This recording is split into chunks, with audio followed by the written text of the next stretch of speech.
கொடுங்க சார், நான் ஹெல்ப் பண்றேன் அப்படின்னு ஏடிஎம் மையத்துக்குள்ள பணத்தை என்ற மாதிரி எண்ணி முதியவர்கிட்ட பணத்தை பிடுங்கிட்டு போன மர்ம நபரால பெரும் பரபரப்பு ஏற்பட்டிருக்கு. முதியவரை கீழே தள்ளிவிட்டு பணத்தை மர்ம நபர் பறிச்சுட்டு போகக்கூடிய பதபதைக்க வைக்கக்கூடிய காட்சிகள் வெளியாகி இருக்கு. என்ன நடந்தது விரிவா இந்த வீடியோல பார்க்கலாம்.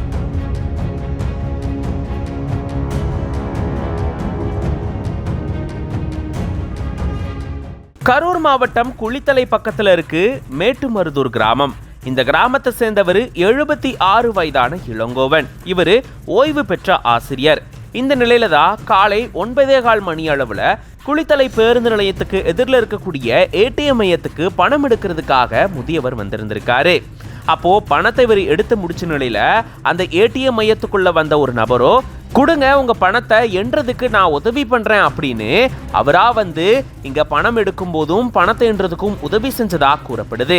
அதை தொடர்ந்துதான் முதியவர்கிட்ட இருக்கக்கூடிய அந்த பணத்தை இந்த மர்ம நபர் பிடுங்க முயற்சி செஞ்சதா கூறப்படுது. முதியவர் கத்தி கூச்சலிடவே பணத்தை கீழே வீசிட்டு அந்த மர்ம நபர் அங்கிருந்து தப்பிச்சு போயிருந்திருக்காரு. மறுபடியும் முதியவர்கிட்ட இருந்த பணத்தை வலுக்கட்டாயமா பிடுங்கிட்டு வெளியே வந்து ஒரு கார்ல ஏறி தப்பிச்சு போனதா கூறப்படுது. அதை தொடர்ந்து முதியவர் கொடுத்த புகாரின் பேர்ல போலீசார் இப்போ தீவிர விசாரணையை மேற்கொண்டுட்டு வராங்க. மேலும் இது தொடர்பான பதபதைக்க வைக்கக்கூடிய காட்சிகளும் வெளியாகி வைரல் ஆயிட்டு வருது.